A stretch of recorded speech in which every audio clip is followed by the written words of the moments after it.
बिस्मिल्लाहिर्रहमानिर्रहीम। आप देख रहे हैं चैनल दी पॉइंट में वहीद अजीज आपसे मुखातिब हूं। आज का दिन बड़ी अहमियत का हामिल था, इसलिए कि स्वीडन में जो कुरान हकीम की बेहुरमती हुई उस पर अगरचे सारी दुनिया में यानी पूरी मुस्लिम उम्मा जो है वो सरापा एहतजाज है, लेकिन पाकिस्तान में बाकायदा तौर पर कॉल दी गई थी।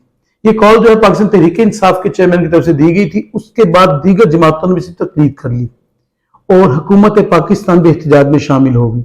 यहां मैं एक बात वाज़ेह करता चलूं, हुकूमतें एहतजाज नहीं करती, हुकूमतें फैसले करती हैं। शर्त यह कि हुकूमत हो। एहतजाज तो वो लोग करते हैं जिनके पास इख्तियारात नहीं होते, वो कमजोर होते हैं, अपना मैसेज ताकतवर तक पहुंचाना चाहते हैं। जहां हुकूमत भी एहतजाज करने लगे तो ये बड़ा लम्हा फिक्रिया होता है। हुकूमत मुजम्मत भी इस अंदाज में कभी नहीं करती कि उसकी कमजोरी नजर आए। हुकूमत की मुजम्मत में बुनियादी तौर पर मैसेज होता है, थ्रेट होता है। स्वीडन को एक मैसेज जाना चाहिए था और मुझे हैरत इस सारे मामले में एक चीज पर हुई।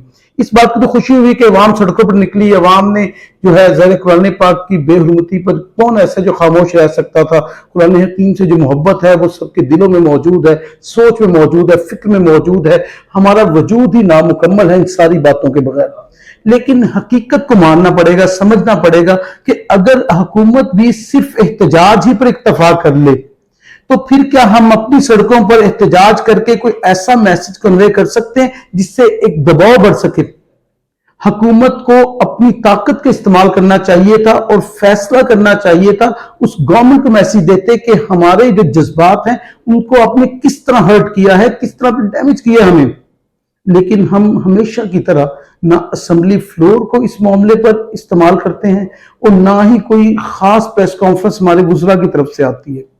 ये अगर कोई ऐसी बात होती कि उनके मुफाद की, जाती मुफाद की बात होती, शायद वो सारे के सारे प्रेस कॉन्फ्रेंस करने लग जाते। लेकिन अवाम जो है जाहिर है वो तो हमेशा से दीन से मोहब्बत करने वाले लोग जो हैं वो बाहर भी निकले। उन्होंने बाकायदा तौर पर अपना एहतजाज जो है वो रिकॉर्ड करवाया और ये अवाम एहतजाज हुकूमत को रिकॉर्ड करवा रही थी कि हुकूमत उनका एहतजाज आगे पहुंचाए। ये तरतीब बनती है, ये सीक्वेंस बनता है। लेकिन यहां मामला इसलिए हुकूमत इसलिए तकलीद की कि एक तो तस्लीम करना पड़ेगा कि शहबाज शरीफ ने इमरान खान को लीडर तस्लीम कर लिया, इसलिए कि उनकी कॉल के बाद शहबाज शरीफ साहब ने भी कॉल दी, तो फिर सेम डे कॉल दी गई। फिर सड़कों पर जो मनाजिर हमने देखे उसमें हमें दो रंग के परचम नजर आए जो पाकिस्तान तहरीक इंसाफ के थे, जो सब्ज और लाल था। बाकी परचम तो हमें ढूंढने पड़े। और फिर मुझे यहाँ एक और बात भी कहना पड़ेगी। एक हमारे अलामा साहब हैं जो बहुत जल्दी सड़कें बंद कर देते थे। वाकया हुए काफी रोज हो गए, कोई एहतजाज नहीं किया उन्होंने, बाहर नहीं निकले, शायद कहीं से पुश नहीं किया गया होगा, किसी ने कहा नहीं होगा कि जागो आप, तो वो सोए रहे।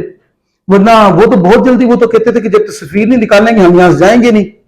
हम तो बहुत ज्यादा वो तो इतने जज्बाती हो जाते थे कि लोग कहते थे कि थोड़ा सा बयानात को ही काबू कर लें। लेकिन अल्लामा साहब मुसलसल जब बोलते थे बोलते चले जाते थे। तो वो यहाँ पर हमें पिछले जो 6-7 रोज हो गए सारे वाकये को, तो उन्होंने कोई एहतजाज की ऐसी कॉल नहीं दी थी कि जिससे पता चलता कि वो बहुत ज्यादा जो इस्लाम के ठेकेदार बनते हैं तो वो ठेकेदारी मुकम्मल है या नहीं है, पर उनकी कमी महसूस हुई। लेकिन एक बात की खुशी हुई, पाकिस्तान में मुझे लगता है पॉलिटिकल एक्टिविटीज शुरू हो गई। ये जो कुरान पाक की यानी जो एहतजाज किया गया, जो मजम्मत की गई, ये तो बिलाशुबा होनी चाहिए थी। मैं फिर कह रहा हूं कि हर मुसलमान के जज्बात ये है, हमारी जिंदगी क्या है। हमारी जिंदगी रसूलुल्लाह सल्लल्लाहु अलैहि वसल्लम की नामूस पर कुर्बान, हमारी जिंदगी कुरान हकीम की हुर्मत पर कुर्बान। इससे ज्यादा और हमारे पास मकसद क्या हो सकता है। ये सब कुछ तो अवाम को करना चाहिए था अपनी हुकूमत को जगाने के लिए, और करते रहना चाहिए ताकि पता चले हम एक जिंदा कौम भी हैं और अपने मजहब पर कोई कंप्रोमाइज नहीं करना चाहते। लेकिन खुशी इस बात की हुई कि इसी में सही चले। एक मरतबा भी लोग बाहर आए और एक खास किस्म की सियासी जमात जिसे निशाने पर रखा हुआ था, हमारे मीडिया पर नरेंद्र मोदी को दिखाया जा सकता है, इसराइल के वजीर आजम को दिखाया जा सकता है, इमरान खान का नाम नहीं लिया जा सकता। अब इससे बड़ा बुग़्ज़ और तासुब क्या होगा। मौजूद नहीं मेरा, ये इस पर बात फिर कभी करेंगे। लेकिन मैं यहाँ आपको बता दूं, पाकिस्तान सड़कों पर पीटीआई के झंडे जो थे लहराते हुए देखे तो सियासी सरगर्मियां जो है लगता है शुरू हो गई। लगता है कहीं ना कहीं बर्फ पिघली है और हालात इस तरफ आ गए हैं, कोई ग्रीन सिग्नल ऐसा जरूर मिला है। और फिर बात यहाँ खत्म नहीं हुई। जो माइनस करने वाला मामला था वो तो आज मेरा ख्याल है सारा उड़ा के रख दिया IMF के वफद ने। जब IMF डेलीगेशन वहां पहुंचा ज़मान पार्क पर, बाकायदा तौर पर गारंटी मांगी गई है। और गारंटी क्यों मांगी गई है? वो पॉलिटिकल पार्टी जिसे आप पार्टी नहीं मानना चाहते थे, عوام کو نگیٹ کر کے آپ جو ہیں چاہتے تھے کہ اقتدار کسی ایسے شخص کو ملے جسے عوام الیکٹ کرے یا نہ کرے لیکن بند کمرے میں اسے سلیکٹ کر لیا جائے۔ ایک مرتبہ پھر اس چیز کی نفی ہوئی ہے اور آئی ایم ایف باقاعدہ طور پر جا کر زمان پارک میں پی ٹی اے چیئرمین سے ملا ہے، اور ملنے کے بعد جیو ٹی وی کی خبر کے علاوہ بات کروں، جیو ٹی وی کی نیوز تو یہ ہے وہ اس لیے ملے ہیں کہ نیکسٹ ٹائم آپ ایسا نہ کیجئے گا کہ آپ یہ معاہدہ ختم کر دیں۔ کیا کبھی اتنی نان پروفیشنل نیوز ہوتی ہے جو سنی گئی؟ یہ باقاعدہ بریکنگ نیوز دی گئی۔ آپ جتنے مرضی لفافے لے لیں لیکن کم سے کم صحافت کا معیار یہ تو نہ گرائیں۔ کیا کبھی کوئی پروفیشنل ڈیلیگیشن جا کر یہ کہہ سکتے کسی پولیٹیکل لیڈر کو کہ آپ اب اقتدار میں بھی نہیں آئے اور وہ کہیں کہ جی آپ وہ ختم نہ کیجئے گا؟ اس کا مطلب ہے کہ ان کے پاس کنفرمیشن ہے کہ عمران خان اقتدار میں آ رہا ہے۔ بڑی عجیب سی صحافت ہو رہی ہے، صحافت ہو نہیں رہی، خیر لفافے ہیں جو بانٹ دیتے ہیں بول دیتے ہیں، اسی پر گفتگو کرتے چلے جاتے ہیں۔ پر آئی ایم ایف کا وفد کا وہاں تک جانا یہ ایک سائن بھی ہے کہ ہمارے ہاں کوئی پولیٹیکل پارٹی بین نہیں ہو رہی، ہمارے ہاں کوئی پولیٹیکل لیڈر بین نہیں ہو رہا۔ بہت خواہش تھی کچھ لوگوں کی لیکن وہ خواہشات مجھے لگتا ہے آج کے بعد مزید دم توڑ گئی ہیں، اور عوام جس طرح سڑکوں پر یعنی پی ٹی اے چیئرمین کی کال پر باہر نکلی، وہ جو ایک خوف تھا جو پیدا کیا گیا تھا، جو ایک آپ کہہ سکتے ہیں کہ ایسی سچویشن بنا دی گئی تھی کہ شاید اب وہ بالکل ان کی کال کو سنتا نہیں ہے یا کوئی بات نہیں ہے، میرا خیال ہے وہ سب بھی ختم ہوا۔ اور جو گیلپ سروے بھی ریسنٹلی ہوا ہے اس میں 61% انہوں نے شو کیے، اور ہمارے ہاں جو لوکل سرویز ہو رہے ہیں اس میں 82% ہے۔ تو مطلب یہ ہے کہ الیکشن تو یقیناً نہیں ہوں گے، اس لیے کہ جو فیصلہ ساز ہیں وہ سارے کبھی بھی نہیں چاہیں گے کہ اکتوبر اور نومبر میں الیکشن ہوں۔ الیکشن جہاں تک اطلاعات ہیں جو خبریں ہیں وہ نیکسٹ اپریل مئی کا پلان کیا جا رہا ہے، اور جو نگران حکومت ہے اسے طول دی جائے گی۔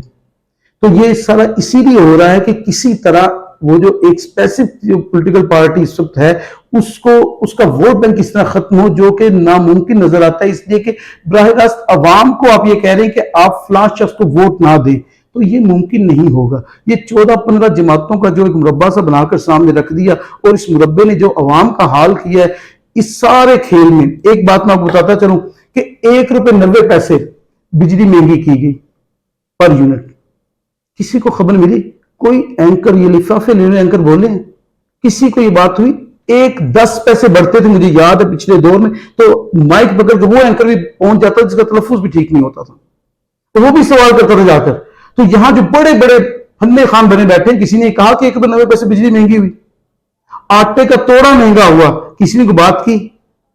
یہ اہل حکمرانوں کے شاندار کارنامے ہیں۔ اس پر پورے پروگرام انشاءاللہ اکانومی پہ کریں گے، اور اس میں آپ کو پوری ڈیٹیل دیں گے کہ کیا کیا اس حکومت نے 15 مہینے میں کارنامے انجام دیے۔